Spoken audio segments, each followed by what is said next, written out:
So I'm going to be talking about one of my favorite topics today, treating behavioral issues in autism with evidence-based medicine. This is near and dear to my heart because of my own family. I get emotional giving this lecture because I've personally been through a lot of the things that I'm going to be talking about today.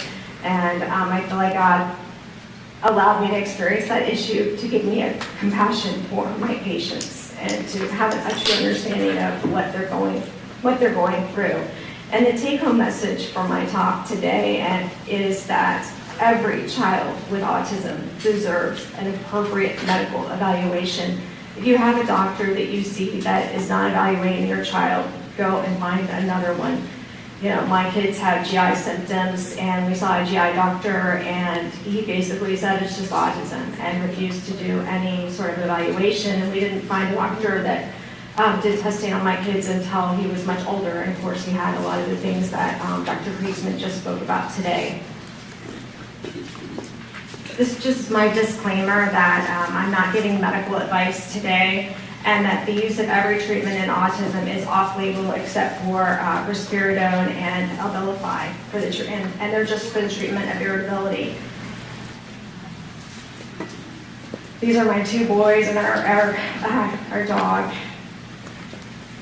So what is autism? Autism is a disorder characterized by deficits in social, communication, restrictive and repetitive patterns of behavior. These are all subjective. Autism doesn't tell you, the diagnosis of autism does not tell you what is going on in that child. Basically, it's just diagnosed solely on what you see behaviorally. There is no blood test or other biological test for identifying autism. I know there are some people that are working on that now. Therefore, the diagnosis of autism tells you nothing about the potential causes of the disorder. So autistic behaviors can have a medical cause, as you just heard from Dr. Friesman. Things like seizures, which I'm going to be talking about today, can also contribute to hyperactivity, aggressive behaviors, and irritability, and GI symptoms. And treatment of these medical problems may lead to behavioral improvements. So how many kids with autism are struggling with aggression and maladaptive behaviors? Can I get a raise of hands? Any of your kids struggling with those issues?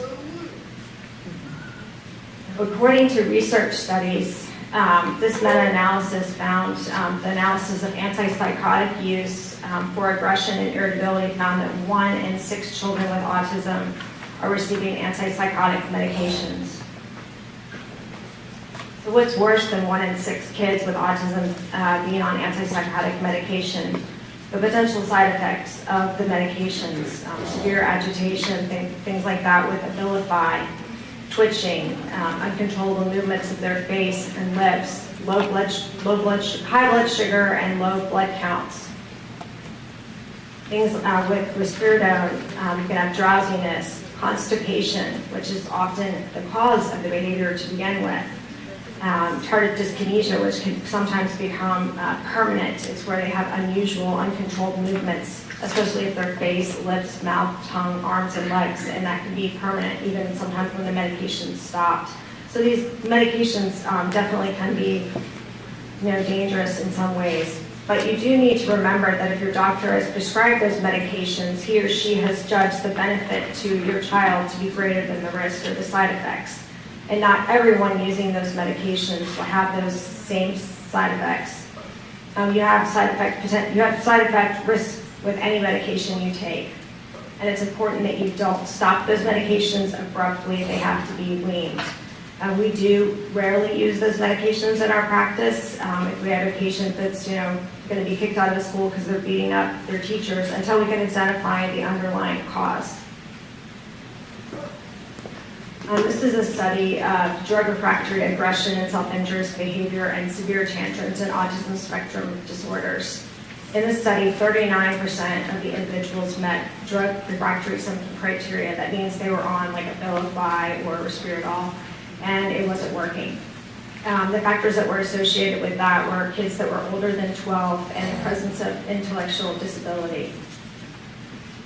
So why do so many of our children have aggression and irritability and self-injurious behaviors?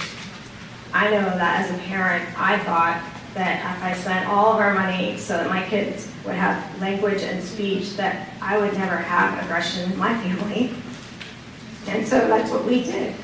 And how we went into debt, and my children were able to to tell us if they were in pain or if things were a problem. And so when my older son started beating me up when he was 8 years old, I was really angry. And I thought, why is he doing this to me? And I was angry at my own child because I didn't understand. And it wasn't his fault. He had developed pandas, which is something I'll be talking about later on today, something that's treatable. And I have my son back. He's 17 now. He's the sweetest, nicest kid in the world. And when he doesn't get what he wants, he's fine. He might get a little sad, but he's okay. But back when he was 8, he would have I had bruises all over my arms. It was embarrassing taking my other son to school. We lived in Florida, and so I was wearing tank tops, and the teacher probably thought my husband was beating me up. Little Rossignol was my 8-year-old kid. So some of the potential causes of aggression in individuals with autism that are treatable I'm going to be talking about today include cerebral folate antibodies, which Dr. Fry discussed, low cholesterol, GI issues, which Dr. Kriegsman talked about, so I may skip over some of those slides, pandas, and then seizures. So Dr. Fry talked mostly about the cerebral folate receptors, and about 75% of children in studies that they've done were tested positive for folate receptors, meaning that the folate's not getting into their brains, which can affect cognitive function. In this study of an 8-year-old girl, as her folate antibodies, I don't know if you can see, as her folate antibodies went up, and the folate antibodies are the ones with the squares, so did her aggressive behaviors. So with leucovorin, which is the treatment that we use for children that have folate antibodies to try and help get them to get the folate into their brain, we find sometimes kids actually calm down on the leucovorin. This is a study of neurotypicals, and in this study, neurotypical kids were aged 6 to 16, and they found that children with serum cholesterol less than 145 were almost threefold more likely to be suspended or expelled from school than their peers. And we see low cholesterol very frequently in our patients on the spectrum in our practice.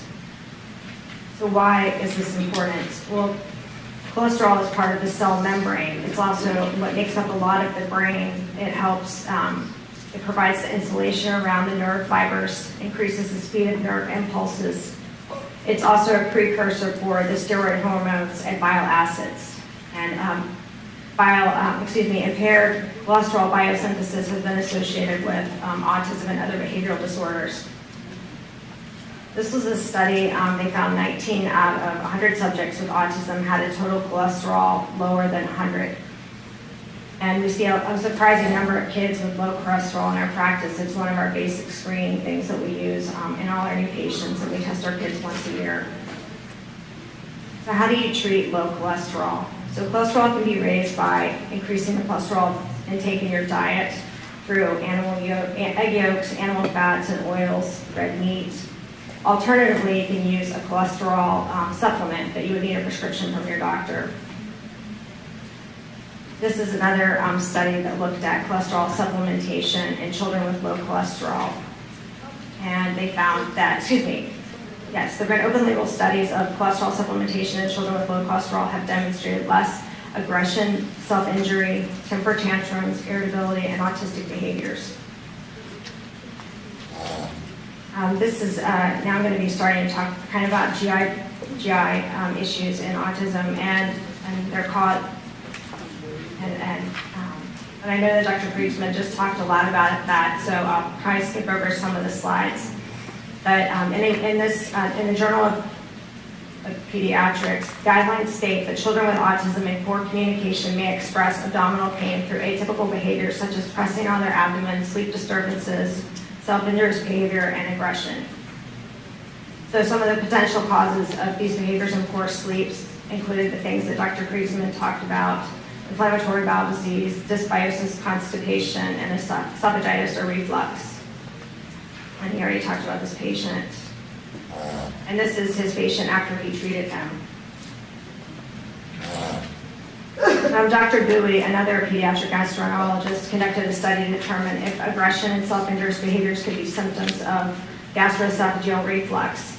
And when he scoped patients, he found five out of the 5 patients had esophageal reflux, and esophagitis was seen in 3 out of 6 patients. And he concluded that aggressive or self-injurious behavior may be a manifestation of pain from gastroesophageal reflux. This is real, and we do see this in our patients. Dysbiosis is another potential cause of behaviors in irritability, aggression, and self-injurious behaviors and poor sleep that we see. Maddie Hornig did a study that showed that microbes, both pathogenic and non-pathogenic, can cause the immune system to produce autoantibodies to brain cells that can affect behavior in susceptible individuals. And we see this often in clinical practice. In this study, certain species of Clostridia can produce propionic acid. So Dr. McFabe did infusions of propionic acid into adult male animals, and he was able to reproduce ASD-type behaviors in these animals, including social interaction problems, stereotypical behaviors, tics, hyperactivity, and other cognitive and sensory motor deficits. This is a systemic review of the medical literature that identified a correlation between Clostridium bacterium and the colonization of the intestinal tract and autism. And what's specifically interesting in this study was that ingestion of glyphosate, which is an herbicide, can reduce beneficial bacteria in the gastrointestinal tract, but not cause harm to the Clostridia. So it's just another reason why organic, whenever possible, is a good choice. So some of the symptoms that we see of Clostridia in practice include behavioral problems such as aggression, OCD, irritability, sleep issues. It can cause constipation, diarrhea, urine and stool incontinence, food avoidance, carbohydrate seeking, and abdominal pain and posturing. So how do we test for this? So some of the ways that we can test for Clostridia, it's an anaerobic bacteria, so it's hard to do a stool culture, so we look for metabolites of it in urine on the urine organic acid test. And then we also will test for other types of bacteria on stool tests.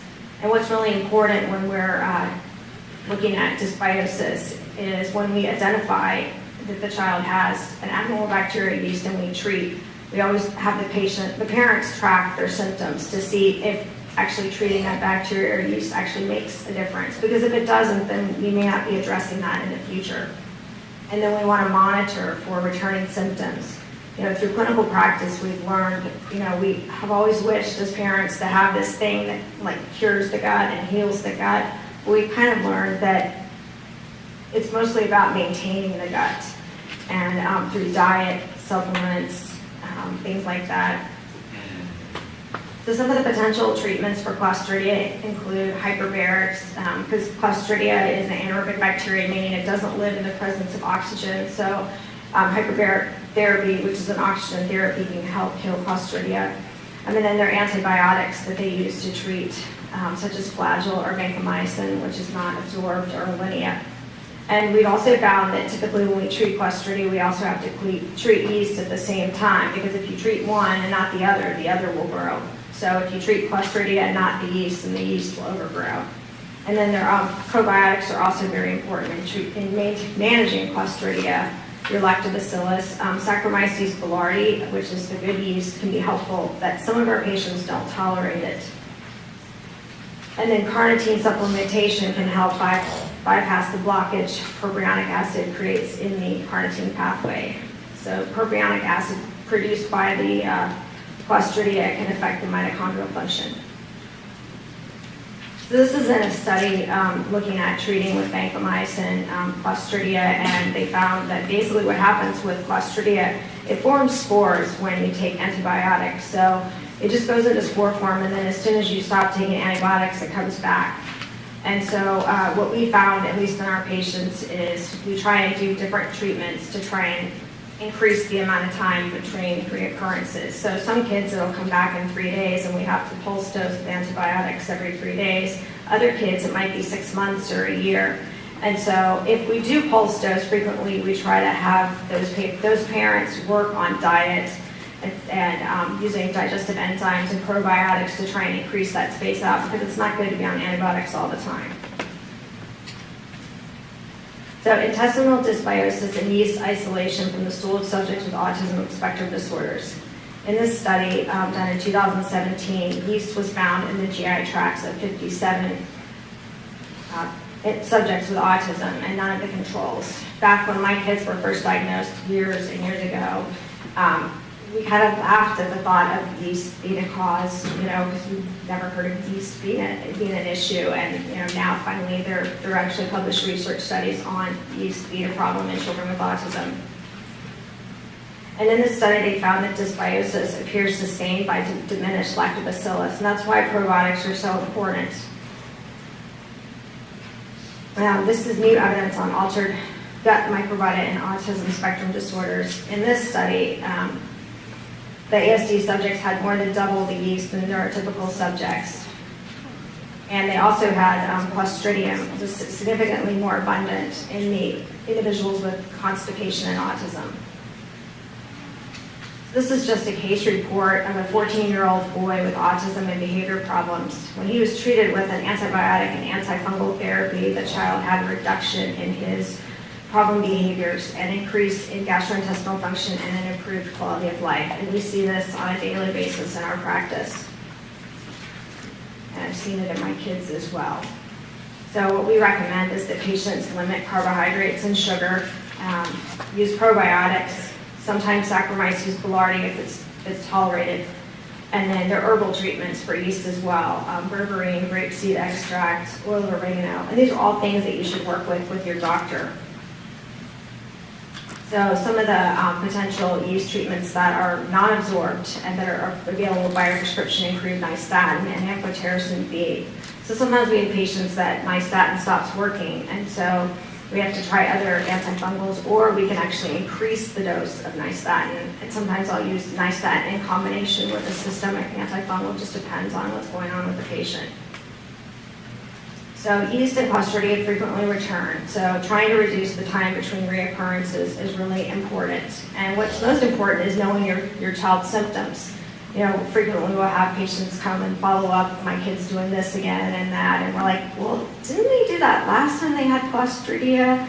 Maybe that's what's going on. So it's really important to know what your kid's symptoms are so that you know what you need to be treating and talk to your doctor about it. We dealt with this with my kids for years, and we were on antibiotics frequently, and the antifungals stopped working, and so that's when I came to the point where the case gluten-free diet is great, but it's full of lots of sugar and carbohydrates. And so basically I had to switch to a specific carbohydrate diet, and that, for our family, made a huge difference. I mean, each family, it depends on what your own child's microbiome is and what they need. It's not necessarily the answer for every family. But there are other diets as well, modified Atkins and FODMAPs that help families as well. And keeping the bowels moving is really important. So Dr. Kriegsman also talked about small bowel overgrowth, which we are seeing in kids with autism. This is a study where they found small bowel overgrowth in 31% of children with autism, and it was associated with significantly more severe autism symptoms. So he talked a little bit about how you test for it, and it's through a breath test. I'm not going to go into this for time. And so some of the predictors of finding small bowel overgrowth are included altered pattern of defecation, loss of appetite, and belching. So some of the causes, and I think the major causes, at least in kids with autism, would be constipation. The small intestines are not supposed to be colonized with bacteria, and so like what Dr. Kriegsman talked about is if things get backed up, then bacteria can colonize in the small bowel where it shouldn't be. And so they found about 90% of cases comprise small intestinal motility disorders, especially constipation. And sometimes we find with pancreatic digestive pancreatic digestive enzyme insufficiency. So some kids need to be on digestive enzymes, like the prescription strength, if they're not making enough enzymes. Diagnosis of SIBO. So some of the symptoms include bloating, diarrhea, constipation. I have one patient, he was 4 years old, and his parents actually got him to do the breath test, which was pretty amazing, and his belly was so bloated. And they found that just by removing gas-causing foods on the FODMAPs diet, that his belly actually got better and his constipation improved. So the gold standard for diagnosing SIBO is through a duodenal aspirate, which you would get through a colonoscopy or an endoscopy. But some people will do the non-invasive breath test, which is hard to do in our patient population. The treatment of SIBO can be complex. The most important thing is to address the cause. A lot of times it's constipation in our kids. Addressing the symptoms and treating with the underlying disease, also with digestive enzymes. And using probiotics can be important as well. And then nutritional support. So there's the FODMAPs diet. There's a group of foods they've identified that produce gas and make those symptoms worse because they ferment. And then some patients need antibiotics or herbal therapy. So what percentage of children with autism struggle with constipation? In this study, they found moderate to severe constipation was more frequent in the autistic group than in the control kids. So what we find in a lot of our kids, in our practice, and in this study, they found 54% of the children with autism had moderate, severe loading and acquired megarectum. And so what's happening in here is the picture on, I guess, would be your right, is what your rectum should normally look like. And what happens in our kids is because of being constipated, basically you get a huge blockage of stool, which is what you see on the left side. It's like a hardened rock. And so parents will say that their kid has diarrhea, and basically what they're having is liquid stool leaking around this huge block. So they can't get the stool out because they've got this huge rock basically in their rectum. And it's uncomfortable, and it can cause reflux and aggression, and we see that frequently. Consumption of milk was the strongest predictor of constipation in the group of children with autism in this study. Another reason for considering a dairy-free diet. This picture is, this is an example of fecal incontinence from chronic constipation that resolved from dietary change, removing complex carbohydrates from the child. And this child was able to finally be toilet trained at the age of 10. And this picture is actually of my house. Not now, but years and years ago. My child, and I had no idea what was going on. And that's why I like talking about this to parents, because I didn't know my kid was constipated. I had no idea that this, what happens in these constipated kids, and the reason why they have incontinence at night is because that's when their bowels finally relax enough to let stuff out. And so, my kid would wake up in the middle of the night with poop and take his diaper off and fling it and trail poop to my room to come show me his dirty diaper. And we had Stanley steamer in our house all the time, so we finally had to replace the carpeting with hardwood floors.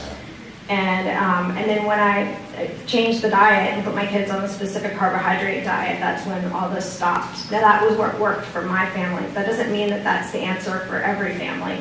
But when we did decide to do the specific carbohydrate diet, I decided I needed to do it in a way that was sustainable for my family.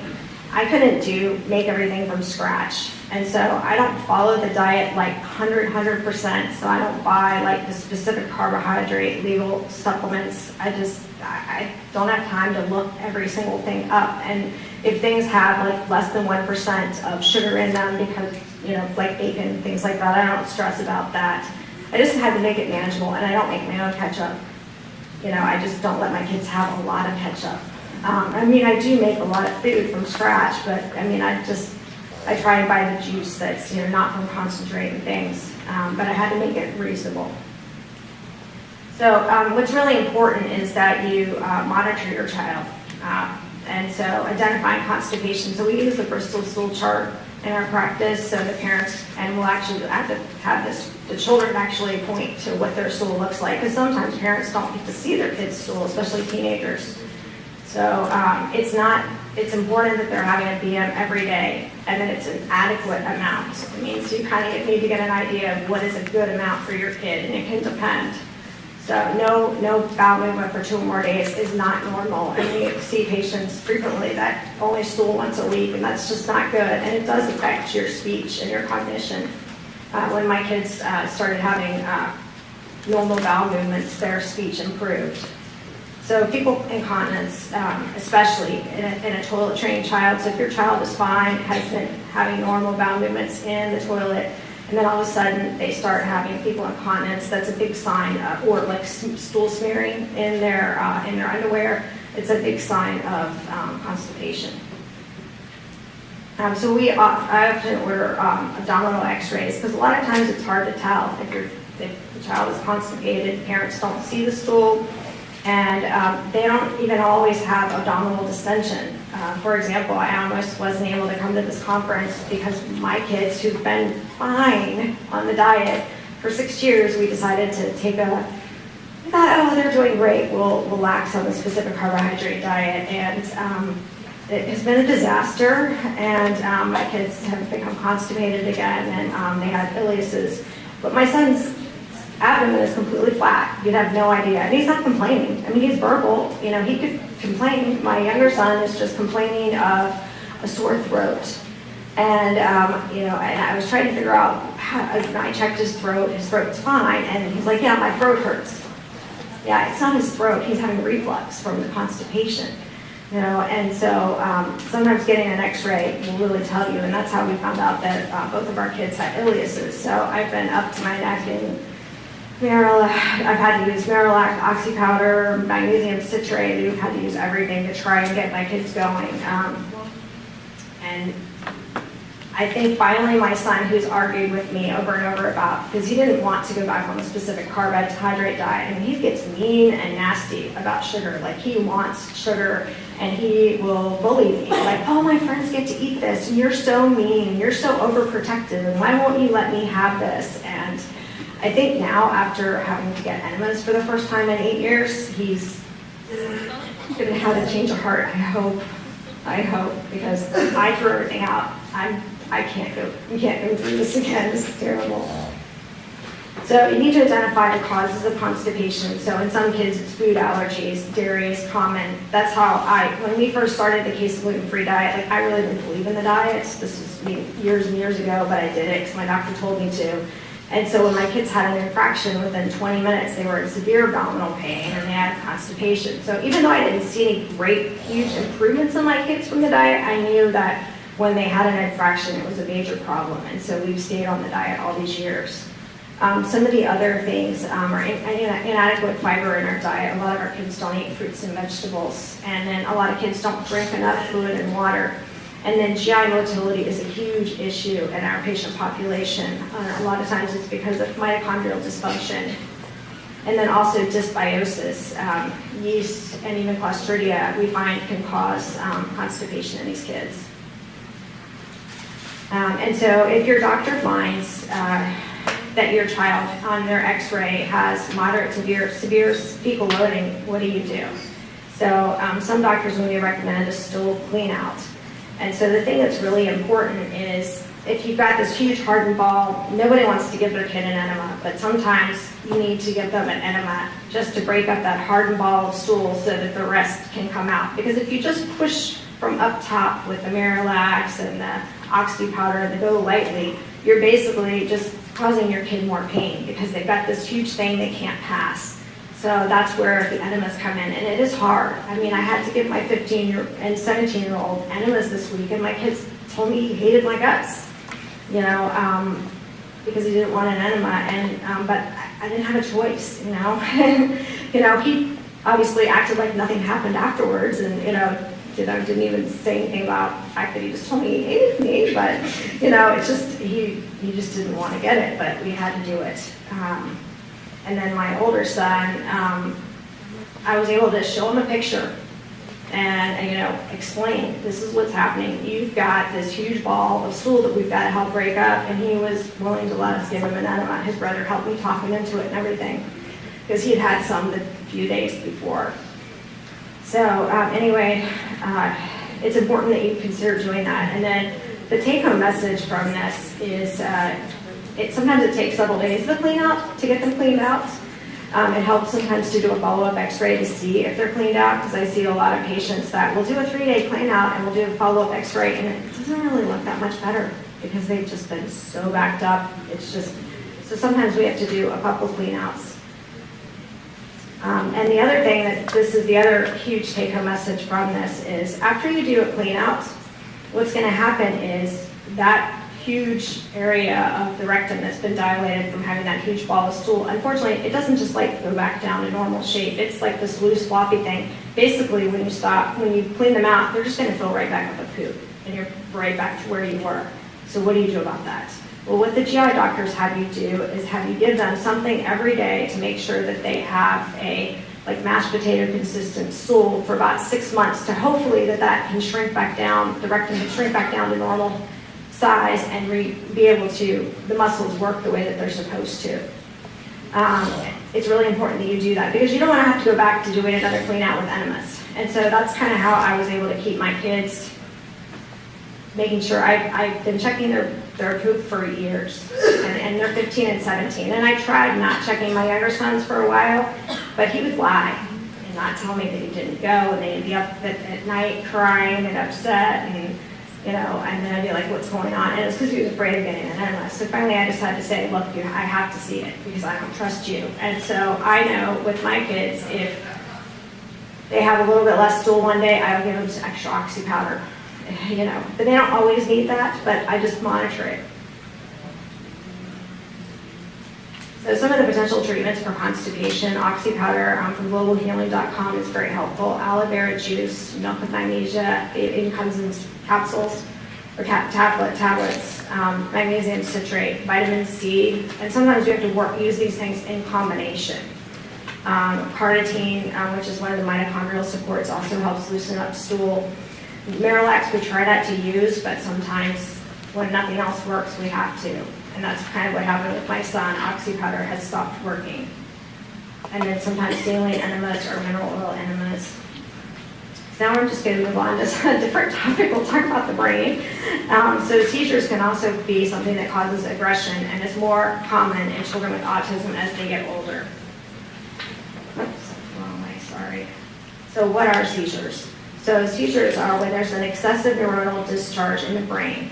And the location in the brain where the abnormal electrical activity occurs is how the patient appears. So if it happens in your motor cortex, then you might see the patient fall down on the ground and shake. But if it happens in the area of your speech center, you may just see absence of speech.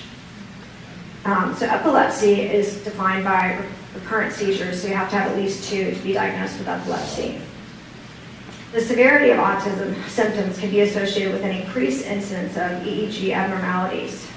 So children with seizure-like activity, and this isn't actually like seizure disorder, but just abnormal electrical activity that doesn't meet the criteria for seizures, are more likely to have stereotypical and aggressive behaviors. And children with autism with epilepsy are generally more irritable and hyperactive. Children with benign Rolandic epilepsy reportedly have shorter, more angry tantrums from which they recovered more quickly. And traditionally, I guess, because it's considered benign, a lot of times they're not treated. And then children with complex partial seizures had longer, sadder tantrums, often followed by bad moods. So it's important to consider seizures when your child is having behavior problems. In this study, high voltage theta and interictal epileptiform discharges correlated with negative emotional reactions. So left-sided EEG abnormalities correlated with greater social fear, and right-sided hemispheric EEG abnormalities correlated with greater anger. So in this study, this study of adolescents with autism that were hospitalized for acute behavioral regression, 21% of the subjects, it was caused by uncontrolled seizures. So regression in any of the following can be signs of subclinical seizures. So subclinical seizures can be seizures where kids have staring spells, so they just kind of stare off. And sometimes they can be so short that you don't even notice them. For example, my older son, he was having like 2 to 3 second absent seizures on EEG, like 5 an hour. I had no idea because they were so short. And if I hadn't done, I think we did a 36-hour EEG, I would have had no idea. And when we treated that, that improved his speech. So some of the signs of subclinical seizures included aggression, self-injury, severe tantruming, making few or no academic progress after previously doing well. Because seizures you can have onset of seizures at any time. And then loss of cognitive skills or speech, and then staring off in space. So some of the things that you see with seizures, some of them are subclinical.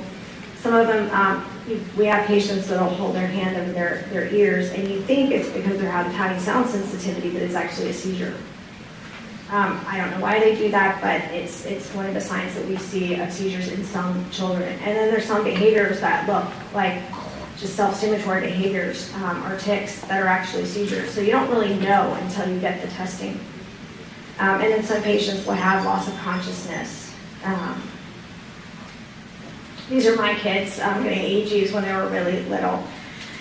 So routine EEGs are typically a 45-minute test. Unfortunately, they often miss seizures because a lot of times our kids are having seizures at night. And so if you don't catch the period of time when they're asleep, you may miss out on that. And unfortunately, even 72-hour EEGs, meaning like three days, you can still miss seizures. So we have some patients that have grand mal seizures that have never had an abnormal, 15 minutes? Okay. We have some patients that have had grand mal seizures that have never had an abnormal EEG. So they just it's never been captured on EEG. So some kids will do SPECT scans, and this is just a nuclear imaging test. This is how we identified my younger son's seizure focus. He started having these weird eyes rolling back in his head when he was 2. We took him to the ER, and they set us up an appointment with a neurologist, but it wasn't for like 6 months. And we moved before that. So we had a SPECT scan done, and that's where we found the seizure focus, and we're able to start treating with the seizure medication. And so I think this is his SPECT scan. So that's his seizure focus right there. So it's a hot area. So what the SPECT scan shows is it looks at blood flow. And so the areas of red are increased blood flow, and then the areas of white are like high intensity blood flow, and then the areas of blue are low blood flow. So Dr. Rossignol and Dr. Fry published this study on traditional and novel treatments for seizures. They did a systemic review, and the medications they found most effective, at least in children with autism, include valproate, lamotrigine, and trileptal. And then some of the alternative treatments that they found have been shown to be helpful in studies include immune modulation, like IVIG, ketogenic diet, modified Atkins diet, neurofeedback, carnitine, multivitamins, NAC, folic acid, all the things that are associated with mito, magnesium, omega-3 fatty acids, and even the casein gluten-free diet, which is kind of shocking. And so when my son first had his first seizures, it was actually when we took him off all the supplements. So the doctor had us do like a supplement holiday. This was a very long time ago, and I think that probably kind of tipped him over the edge. This is a study. These aren't kids with autism, but it's using hyperbaric oxygen therapy to treat seizure disorders. So in this study, these kids received hyperbaric oxygen therapy at higher pressures than we typically use for autism, but for 80 minutes a day for 15 to 30 days, and 43 out of the 100 subjects were able to stop their seizure medications, while many others were able to decrease the dose. So I know a lot of people are kind of afraid of seizure meds. We see that frequently in our practice. My kids have been on seizure meds for a very long time, and I honestly never thought that their EEGs would ever be normal. But through treating my children's mitochondrial disorder, which was identified by muscle biopsy, and then treating their cerebral folate antibodies, they've had normal EEGs for 3 years. And so I'm able to start weaning them off their seizure meds, hesitantly, of course, because they're teenagers and you have more risk of having seizures then. But just because your kid is on a seizure medication doesn't mean that it's for life, because if you treat the underlying cause, as soon as they can get off those medications. So some of the treatments for seizures include nutritional supplements and IVIG, ketogenic modified modified Atkins diet, and we only recommend ketogenic diet in treatment failures, patients that haven't been able to do well with seizure medications, because it's a very difficult diet to do. So some of the supplements that have potential anti-seizure activity include melatonin, taurine, vitamin B6 with P5P, magnesium, omega-3 fatty acids, GABA, DMG, carnosine, and folic acid. So most of these are calming supplements. So now I'm going to be talking about pediatric autoimmune neuropsychic disorders associated with streptococcal infection and pediatric onset neuropsychiatric syndrome, PANS. Have any of your kids experienced these? Just a few. So the thing that with PANS and PANDAS that's really important is it is abrupt. It's not just, it's been there forever. It's an abrupt change. It's abrupt new onset of severe OCD, aggression, tantrums. These kids are sick. They have extreme compulsions. They can be licking shoes, barking, motor, phonic tics, whooping, wringing hands, behavior regression, and terrifying episodes of extreme anxiety and aggression. And each kid is different, and it doesn't really make sense. So with my older son, because both my kids had it at the same time, but just different levels. My younger son's wasn't as bad. He just was obsessed with asking me the same question over and over again and filling up the trash can. Like, he would literally throw away his favorite toy just to fill up the trash can. He was just so obsessed, and he would take all the things off the tables in these little bags, and grocery bags, and hoard them under the bed. It was just so bizarre. I have PTSD from it. It was weird. And he was obsessed with garbage trucks. He wanted me to follow garbage trucks. And he wanted the question he asked me was, what do animals eat? He would ask me different animals, and I had to say the same names. And this was a new onset. He hadn't done this before. And then my older son became obsessed with having things in certain places in the house. And if you move those objects, he would freak out. He was obsessed with controlling we lived in Florida at the time, the pool pump. He was so obsessed with it that he actually pulled the controller for the pool pump out of the wall when I had my back turned for 2 minutes. I had to clear everything out of my downstairs. It was a very difficult time in my life. And my mom reminded me during this time that she remembers that I told her that I didn't even want to live anymore, because it was just so bad. I felt like, I felt like I was in this prison. Any toy I bought for my son, my older son, I would buy 5 of them, because I knew if it broke, he was going to eat me up. I was afraid to be alone with my own kid. He was only 8. And part of it is because you don't want to hurt them, and I just, my dad came and stayed with me just for moral support and stuff. It was hard. And it took a long time to figure out what was going on with my child. It wasn't an overnight thing, unfortunately. And I went to see a PANDA specialist, and they really didn't believe me, because I guess I didn't share the story well enough. I think because I told them that my kid had OCD, because that's part of autism. A lot of the kids had OCD, but this was a total change, abrupt, severe, incredibly crazy, about a bunch of other things I'm not even going to go into, because it's a long list of things. But the one thing that started to turn the corner was when we started Intuniv. So it's a medication used to treat ADHD. It's actually a blood pressure medication. It's kind of a calming thing. That was the one thing that the PANDA specialist recommended that actually kind of helped take the edge off. And so part of what we do, at least in our practice with these patients, is there's several ways that we treat it. It's not just one treatment, and I'll kind of go into that when we get to that. So 80% of PANS patients in studies have evidence of post-infectious autoimmunity and/or neuroinflammation. So most instances of PANS are suspected to be infectious in origin. It's not always strep. I've had a couple patients that have had PANS after hand, foot, and mouth.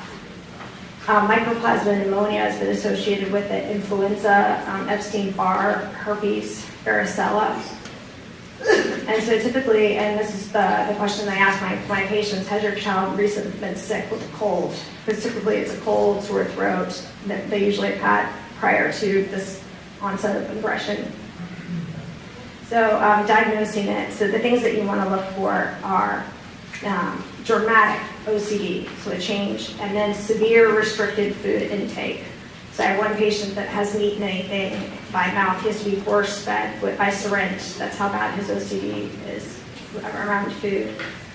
So you're going to see behavioral regression, tantrums, aggression, emotional issues, irritability, depression, things that are worse than their baseline, because a lot of kids on the spectrum have some of these issues as a baseline, but we're talking more severe, excessive urinary frequency, urgency, or incontinence, because for whatever reason, these antibodies seem to affect the sphincter, and so they'll have issues with urine. Academic problems, so they start struggling in school, and motor tics. We see about 80% of these kids have sleep disorders, about 60% aggression. Handwriting deterioration is huge. About 90% of these kids have handwriting deterioration, and 90% of the kids have urinary issues. Separation anxiety. Kids that all of a sudden are afraid to let their parents out of their sight, because they're afraid their parent is going to die. So just some of the caveats about PANS. So PANS symptom severity typically diminishes between episodes, but may not disappear to levels prior to onset. So when you get exposed to something that causes your immune system to overact, which is what happens in PANS, and causes the basal ganglia to be inflamed, those antibodies will go down over time and the behaviors will slowly get better. But it doesn't always go back down to baseline, and it could be because these kids are being constantly exposed to other pathogens in school and through their siblings. And it's not just strep that causes it, it can be other things. So it's important also that you do a 24 to 48 hour culture testing for group A, strep, and then also sometimes we need to do rectal testing as well, so perianal testing, because we don't always see symptoms with that.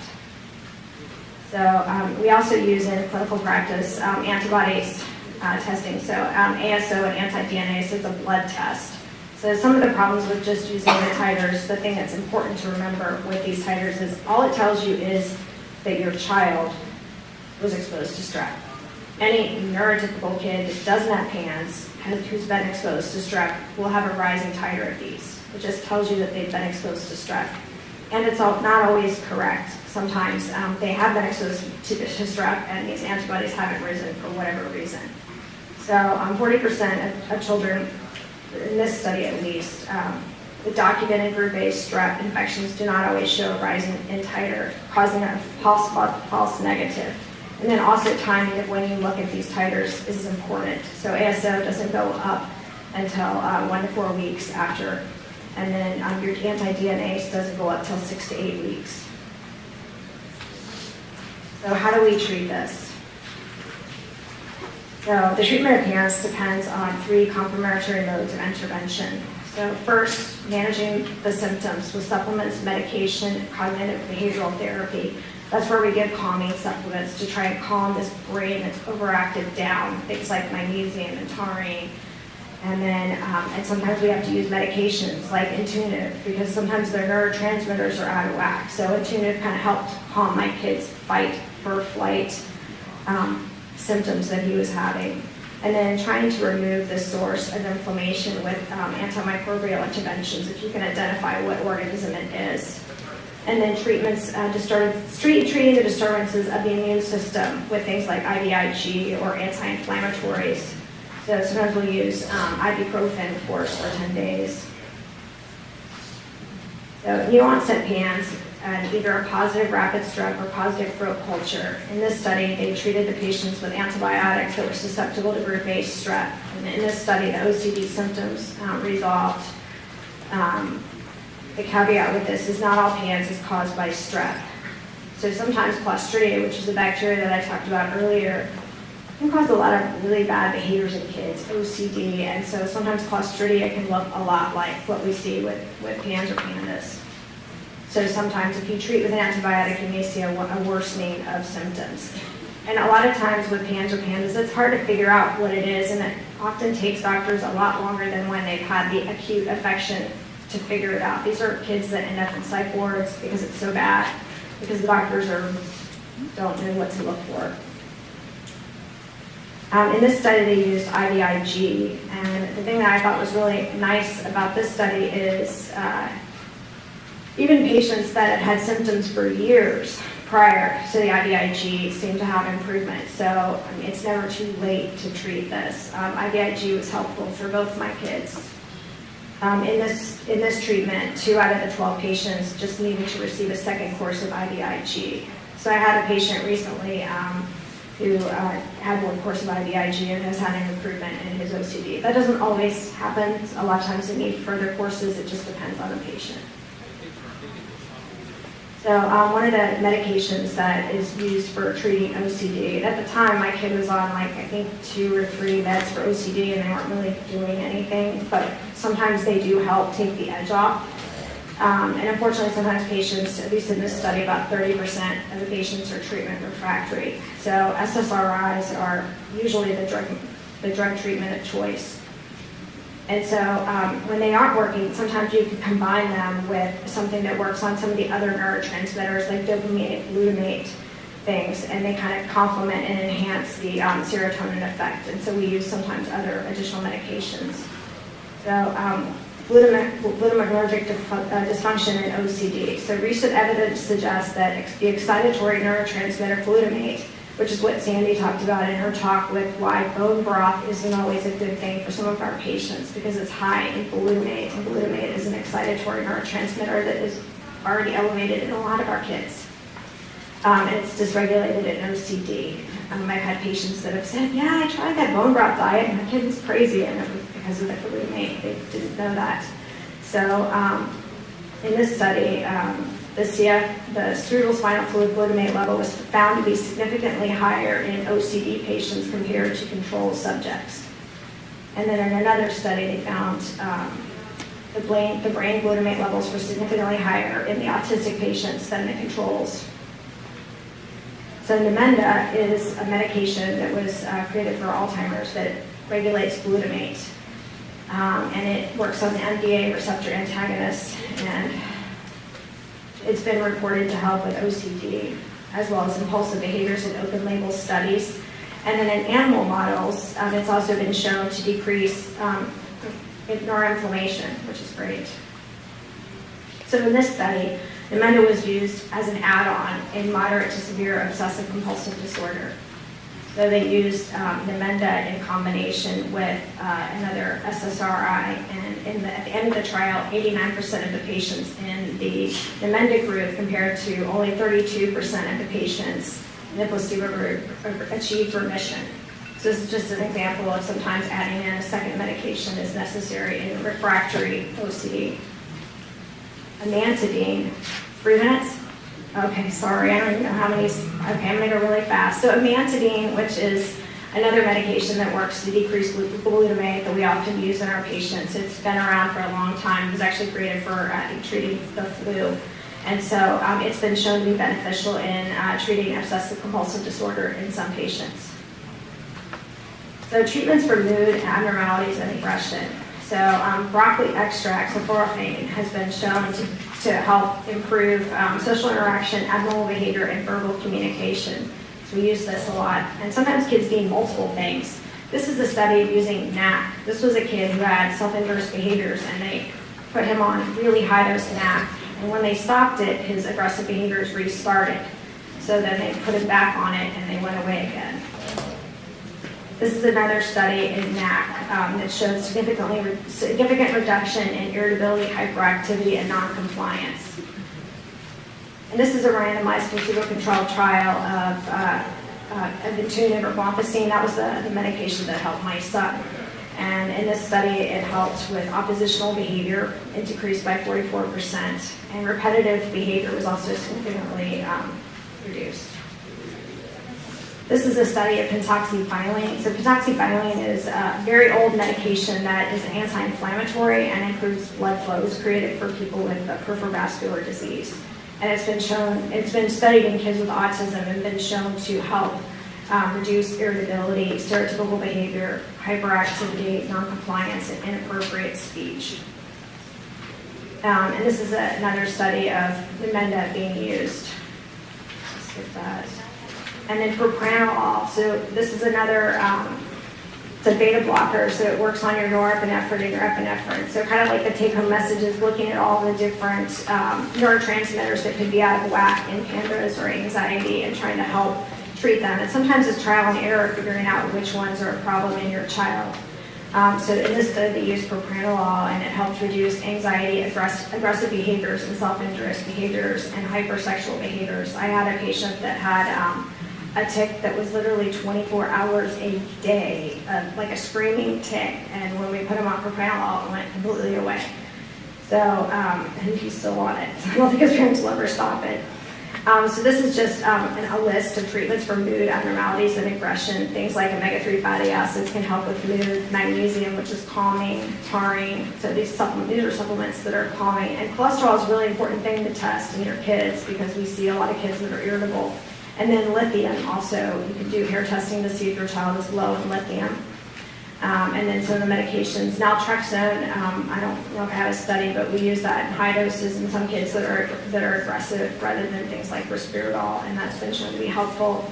Propranolol. And then seizure medications actually are mood stabilizers, and so sometimes those can be helpful in patients with PANS because they help calm the brain down, and they might help lessen the symptoms of the flare. So we find that when we get the kids stabilized on these medications, sometimes down the road the parents stop them and then all of a sudden they have a flare, and so it can be a challenge. So sometimes it's important to keep some sort of, if your child is a PANS or PANDAS kid, to keep some sort of calming support in place all the time in case they have some sort of exposure. So this is my son Isaiah, he's 17, he's the one that was beating me up. He's the greatest kid ever. I love this kid. He's so nice, so nice. Just will do anything I ask him. I mean, he's just amazing, you know. He still has autism. I'm not saying that he doesn't have autism, but he's improved a lot. And he's just, if he lives with me for the rest of his life, I'm okay. You know, he's just a great kid. And, he has some mild, nothing, OCD, just mild, you know, but I mean, we couldn't go to Disney World for his birthday one year because I had to have back surgery, and he got a little upset. He was fine. You know, I mean, he just amazes me. And then this is my younger son, Joshua. I don't want him to live with me forever. he's more like your obnoxious, typical teenage boy that is chronically telling me about my parenting and how I'm way too overprotective. And, you know, anyway, he's improved greatly as well, but he just has the, neurotypical obnoxious teenager things. Connor knows him well.